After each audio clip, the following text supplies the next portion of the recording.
What to look for to see if a business is in trouble. The easiest and most obvious is to look at recent revenue trends. Now, this is the most common deal killer for us, and the reason is because you don't get the monthly data typically for a business until after you've had your LOI accepted. And it's usually one of the first things we want to look at is how is the business performing most recently. So we typically will look at it in a couple different ways. We'll do a rolling 12-year period and chart that out.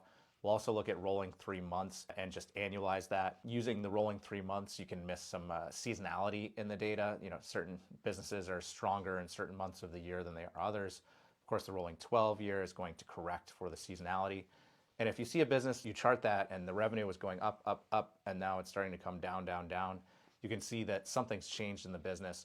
And a lot of the times, even when you go through the numbers and you look at the current run rate of where the business is performing, it's going to be very different than what was advertised by the broker. Another thing to look for is accounts receivable growing a lot faster than revenue. So this just means that the business is having a hard time getting paid, and you need cash to pay your bills. So if accounts receivable are growing faster than revenue, there's some type of problem.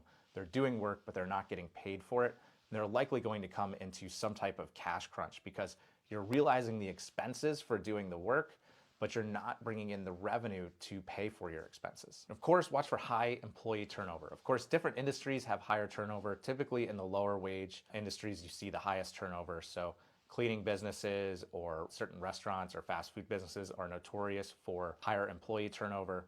But high employee turnover is a signal that there is something wrong with the culture of that business. One bad manager, one bad team leader can really do a lot of harm to a business. And people have choices in where to work, and they don't want to work in a toxic environment. So if you're dealing with constantly having to train new people, once your customers get to know someone, they're suddenly gone. That can really cause a lot of problems with the business, and it's going to go down fast. You're going to see things like revenue start to go down, expenses start to go up.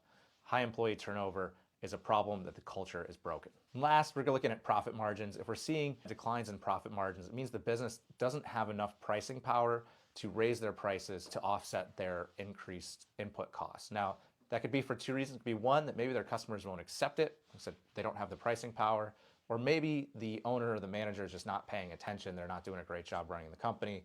Their expenses are going up, but they're not adjusting their prices accordingly.